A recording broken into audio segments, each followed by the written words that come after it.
What's up, guys? It's McNulty here. Welcome back to the channel. I hope you guys are all doing well. Sobek, my boy, is back in the Dynasty of Dunes. He is so back. And he looks insane. I don't know why they have this thing about making every single hero blue, but he is blue. So we've had Blue June, Blue Thor, and now we have Blue Sobek. So we are going to have a look at him. Let's see what he's all about. So if we just open up the June summon, you can see he's right here, featured alongside Disco Mirasank, and also Cleopatra's costume, which is an incredible costume for Cleopatra. And we had a look at the Mirasank one recently, and she's insane as well. We also have a costume for our beloved Ahotep, so we'll have a look at what they've done with him. But let's get started with the big boy Sobek. So he is the star of the show. So in terms of his class, he has had a bit of a switch around. He was a wizard. He is now a rogue.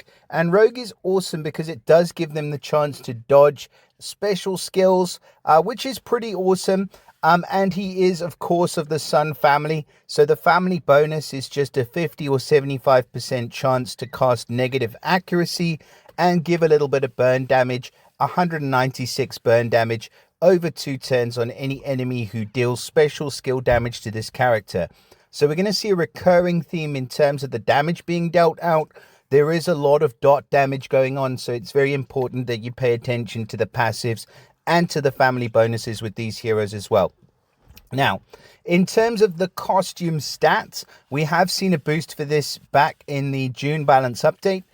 So the Season 5 heroes will now get an attack bonus of 17%, defense of 17%, health of 26%, and a mana bonus of 5%. So the stats are really, really good.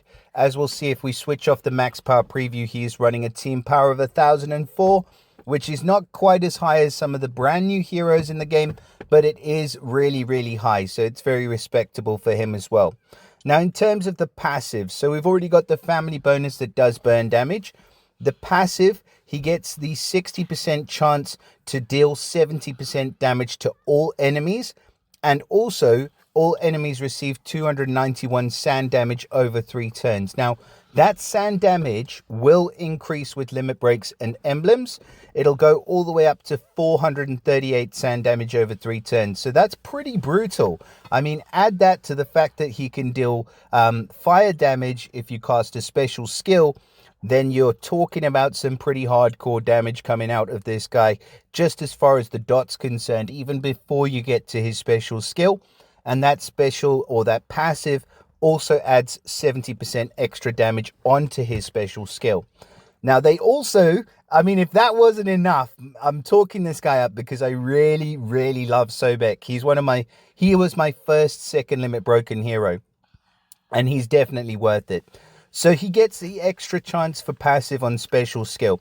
So it's when this character casts his special skill, any of the passive skills that grant extra effects on the cast, like all of those things that we've just looked at, they have 3 chances to activate. So you can be doing the sand damage and you can be doing the 70% extra damage, and then it'll have another chance. 3 times it'll have chances to activate. So he can be pretty brutal with that 3 times passive. I think it's probably one of the best ones. And then if that wasn't enough, the first time he casts his special skill that deals damage, an additional 50% is added to its power. That is awesome. I mean, that just gives this guy the flex that he really deserves. So I really, really like all of the passives and everything else that's going on for this hero. I can see that the ether talent has been changed. So in his original version, he gets the defense up, which is probably, bar the bulwark, my favorite ether talent, because it sort of gives them that extra survivability from the beginning of the battle. But now he gets the attack up, and that's not a bad ether talent. The only thing is it's not quite as good as the defense up, but then we really are clutching at straws because it does give him an increase on his already massive attack stat right at the beginning of the battle. So that is awesome for him. So even before we've gotten to his special, we're already talking about some insane stuff that's going on with this hero. So now let's move over to what he's actually doing. I mean, we'll have a quick look at the stats, but they're all pretty balanced. He's always been a hero to have really low defensive stats, unfortunately.